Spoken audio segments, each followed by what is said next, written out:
voy a dar un rápido recorrido por una aula Montessori de infantil. Este es el área de matemáticas.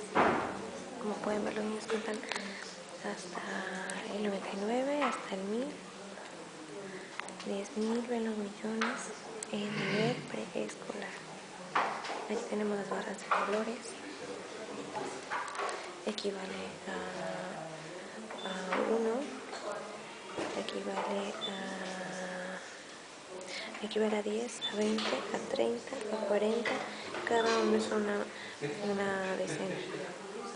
Esos son los de 100.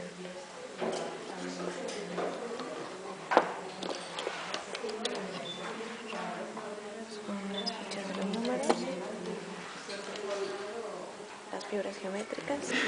Pueden ver contenidos de ancho, menos ancho, grande, chico.